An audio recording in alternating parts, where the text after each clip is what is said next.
Back friends, मी वॅगाबॉन्ड Mac. मित्रांनो, सध्या आपण हेमाडपंथी मंदिरं बघतो आहोत. ह्याच हेमाडपंथी मंदिरांच्या शोधामध्ये आज आपण आलेलो आहोत इथे कोकमठाणमध्ये. माझ्या मागे तुम्ही बघू शकता ते आहे कोकमठाणचं हरिहरेश्वर मंदिर. कोकमठाण हे नगर जिल्ह्यातल्या कोपरगाव तालुक्यामध्ये आहे. कोपरगाव शहरापासून फक्त 6 किलोमीटरवर कोकमठाण आहे आणि इथेच हे हरिहरेश्वर मंदिर आहे जे हेमाडपंथी आहे. हे मंदिर हेमाडपंथी आहे. आता हेमाडपंथी हे बांधकाम शैली म्हणजे काय आहे आपण या व्हिडिओमध्ये हे पण जाणून घेणार आहोत.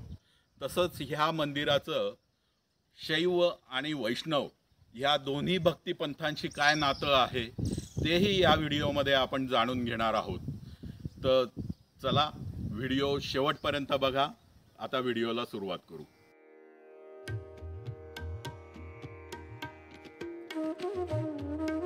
हेमाडपंथी मंदिरांचं असलेलं वैशिष्ट्य, हेमाडपंथी मंदिरांच्या बाह्य भागात, बाह्य भिंतींवर वेगवेगळ्या प्रकारचं कोरीवकाम केलेलं असतं. उत्कृष्ट कोरीवकाम केलेलं असतं. तसंच उत्कृष्ट कोरीवकाम याही मंदिराच्या बाह्य भिंतींवर केलेलं आपल्याला इथे आढळतं. वेगवेगळ्या प्रकारचे आकार, वेगवेगळ्या प्रकारच्या नक्षीकाम, तसेच देवदेवतांची उत्कृष्ट शिल्पे ह्या मंदिराच्या बाह्य भागांवर, कळसावर पण आहेत. ह्या मंदिरासाठी वापरलेला गेलेला दगड कालाच्या ओघामध्ये ऊन, वारा, पाऊस, पाणी यांच्यामुळे झिजून गेलेला असल्यामुळे इथलं नक्षीकाम तितकंसं सुस्पष्ट स्थितीत आता दिसत नाही.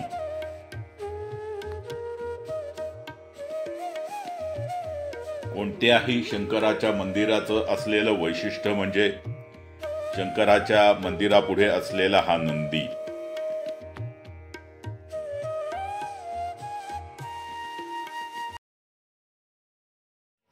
आपल्याला इथे मंदिरामध्ये काही ग्रामस्थ महिला भेटलेल्या आहेत.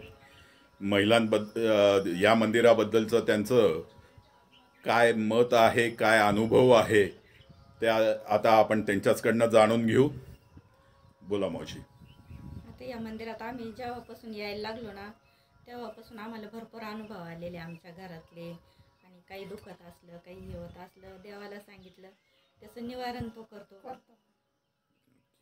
मला किडनी स्टोनचा त्रास होता ना. बरं, या मंदिराला आता तुम्ही म्हटलंय की खूप लोक आता भेट द्यायला लागले. ते केव्हापासून द्यायला लागले? ते आता 1-2 वर्षापासून. अच्छा. शिवमहापुराण कथा चालू झाली ना तेव्हापासून भरपूर लोक यायला लागले. प्रदोषच्या दिवशी महारुद्राभिषेक होतो इथं संध्याकाळी. ओके. बाहेरचे लोक येते, मोठा अभिषेक होतो. नंदीची झालेली झीज चांगली सुस्पष्ट आहे. त्यामुळे नंदी एकदम साधारण स्थितीत आहे. त्याच्यावर कुठलेच दागदागिने कोरलेले दिसत नाही. हेमाडपंथी मंदिरांचं वैशिष्ट्य म्हणजे छत. एकावर एक दगडाची रचना करून केलेलं हे छत असते.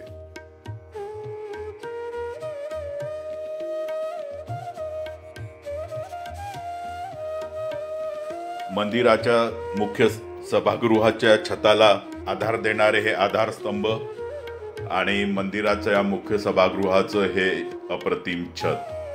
छतावर अतिशय उत्कृष्ट पद्धतीची कोरीवकाम करण्यात आलेलं आहे. छतावर विविध देवदेवतांच्या मूर्ती कोरलेल्या आहेत. त्या विविध मुद्रेमध्ये आपल्याला पाहायला मिळतात.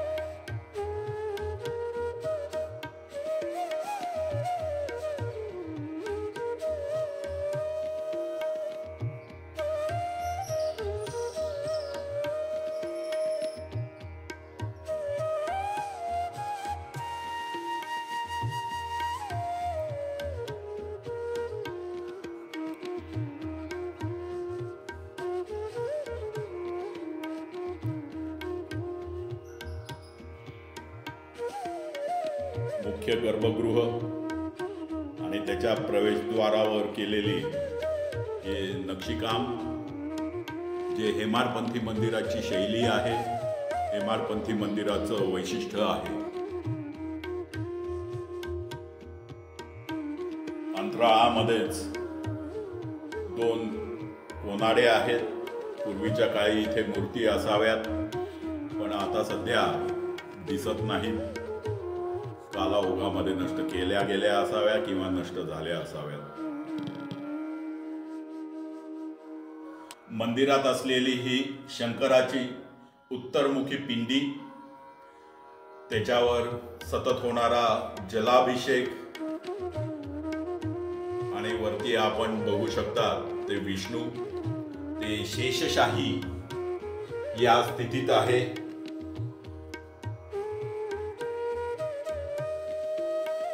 महादेव आणि विष्णू यांचा एकत्र संगम या मंदिरामध्ये दिसून येतो. वरती दिसतायत ते छताला भार देणारे भारपाल.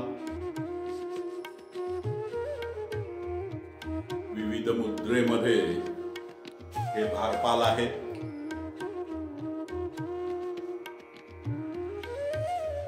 कलाकुसर केलेलं छत, वरती लाईटची व्यवस्था नसल्यामुळे तेवढं चित्रीकरण होत नाहीये, पण अतिशय सुंदर आहे.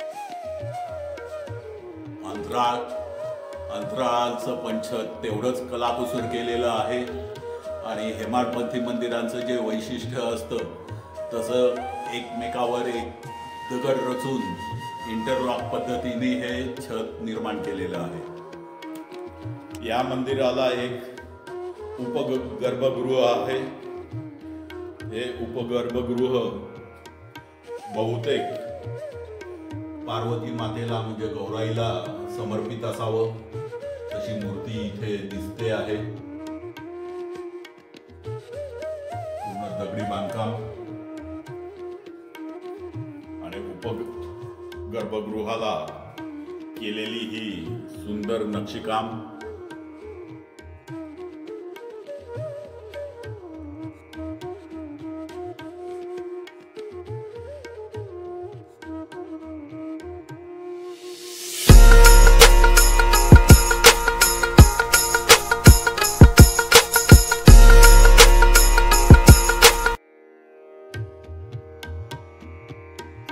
ह्या मंदिराचा आणखीन एक वेगळेपणा, ह्या मंदिराला आणखीन एक प्रवेशद्वार आहे. या प्रवेशद्वारावर असलेला मंडप सुद्धा अप्रतिम कोरीव कामांनी सजवलेला आहे. तर मित्रांनो, आता आपण हेमाडपंथी मंदिरांची शैली काय आहे हे थोडंसं जाणून घेऊ. देवगिरीचे जे यादवकालीन राजे होते. ह्या राजांमध्ये एक रामदेवराय म्हणून राजे होते. त्यांच्या पदरी एक हेमाद्री पंडित म्हणून एक पंतप्रधान होते. साधारणतः 1259 ते 1274 पर्यंत ते राज्यकारभार सांभाळत होते. ह्याच हेमाद्री पंतांनी जी मंदिरं बांधली ती एका विशिष्ट शैलीमध्ये बांधली. ह्याच हेमाद्री पंडितांना हेमाडपंत असंही म्हटलं जायचं आणि त्याच हेमाडपंतवरनं या शैलीचं नाव ठेवलं गेलं ते हेमाडपंथी. हेमाडपंथी मंदिरांचं वैशिष्ट्य आहे की हेमाडपंथी मंदिरं महाराष्ट्राच्या दख्खन पठारावर जे इथले दगड आहेत त्या दगडांपासून ह्या मंदिरांची निर्मिती केली गेली. हे मंदिरांची निर्मिती करत असताना दगडांमध्ये कुठेही चुना किंवा सिमेंट असा कुठलाही गिलावा वापरला गेला नाही. मंदिरांना इंटरलॉक पद्धतीने एकमेकांमध्ये अडकवून पृथ्वीच्या ग्रॅव्हिटीचा वापर करून या मंदिरांची निर्मिती केली गेली. त्यामुळेच ही मंदिरं अजूनही सुस्थितीत आपल्याला आढळून येतात. या मंदिरांचं वैशिष्ट्य असतं, मंदिरांमध्ये पहिल्यांदा मुख्य सभागृह असतं, त्याच्यानंतर अंतराल असतो, मुख्य सभागृह असतं आणि त्याच्यानंतर गर्भगृह असतं. असे 4 टप्प्यांमध्ये ही मंदिरं बांधली गेली. ही मंदिरं साधारणतः शंकराला समर्पित असतात. हे एकमेव मंदिर असं आहे की ह्या मंदिरामध्ये शंकराबरोबर महादेवाबरोबरच विष्णू हे इथे आपल्याला उपस्थित दिसतात। इथे त्यांची मूर्ती शेषशाही या स्वरूपामध्ये आपल्याला मंदिरामध्ये दिसते, जी आपण आता गर्भगृहात बघितली। ह्या मागची आख्यायिका अशी आहे की पुरातन काळामध्ये ह्या स्थानावर महादेव आणि विष्णू यांची भेट झाली होती आणि त्यांची भेट झाली होती त्यामुळे त्यांच्या दोघांना समर्पित म्हणून हे मंदिर दोघांनाही समर्पित केलं गेलं, म्हणून या मंदिराचं नाव हरिहरेश्वर असं ठेवलं गेलं। दर त्रिपुरारी पौर्णिमेला इथे दोघांचाही उत्सव होतो, त्यामुळे शैव आणि वैष्णव असे दोन्ही भक्तिपंथ आपल्याला इथे याचा सुरेख संगम झालेला या मंदिरामध्ये दिसतो। या मंदिराची निर्मिती साधारणतः 12व्या-13व्या शतकात झाली, पण पुढे 17वं शतक येईपर्यंत या मंदिराची बरीच हानी झाली होती। ती परकीय आक्रमणामुळे असेल किंवा कालाओघामध्ये मंदिरामध्ये होत गेलेले बदल असतील, त्यामुळे मंदिराची बरीच क्षती झालेली होती। अहिल्याबाई होळकरांनी त्यांच्या काळामध्ये या मंदिराचा जीर्णोद्धार केला, त्यामुळेच या मंदिरामध्ये आपण दगडाचं बांधकाम बघतो, त्याचबरोबर इथे वीट बांधकाम पण केलेलं दिसतं। अहिल्याबाई होळकरांनी या मंदिराचा जीर्णोद्धार केला, त्याचबरोबर माझ्या मागे तुम्ही बघत आहात ती आहे गोदावरी नदी। या गोदावरी नदीला अहिल्याबाई होळकरांनी एक मंदिरासाठी घाट पण बनवला, ज्या घाटाला अहिल्याबाई घाट असंही म्हटलं जातं।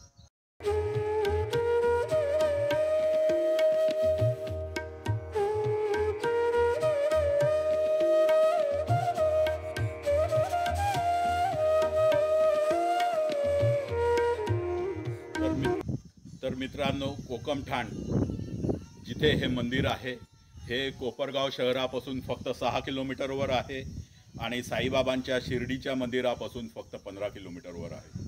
तर जेव्हा पण तुम्हाला साई मंदिराचं दर्शन घेण्याचा योग मिळेल, जेव्हा तुम्ही शिर्डीला याल, तेव्हा ह्या मंदिराचं दर्शन घेण्यासाठी, हरिहरेश्वरांचं दर्शन घेण्यासाठी जरूर या। हा एक आपल्या देशाचा पुरातन ठेवा आहे आणि ह्या मंदिराचं आपण दर्शन घेऊन ह्या कलाकृतीला जरूर जरूर जरूर सपोर्ट केला पाहिजे, बघितलं पाहिजे, भेट दिली पाहिजे।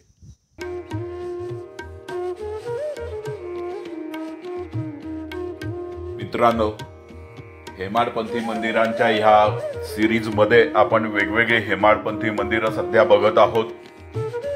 अजूनही काही हेमाडपंथी मंदिरांचं दर्शन आपण येणाऱ्या काळात करणार आहोत। आपल्या घराजवळ, आपल्या गावात असंच जर काही वैशिष्ट्यपूर्ण हेमाडपंथी मंदिर असेल तर आम्हाला जरूर कॉमेंट करून कळवा, आम्ही तिथे भेट देण्याचा जरूर प्रयत्न करू। मित्रांनो, हा व्हिडिओ तुम्हाला कसा वाटला हे कॉमेंटमध्ये जरूर कळवा। व्हिडिओ आवडला असेल तर लाईक करा, ह्या चॅनलला सबस्क्राईब करा आणि हा व्हिडिओ आपल्या मित्रपरिचितांपर्यंत जरूर पोचवा। परत भेटू अशाच एका नवीन व्हिडिओमध्ये। तोपर्यंत गुड बाय आणि टेक केअर। थँक्यू।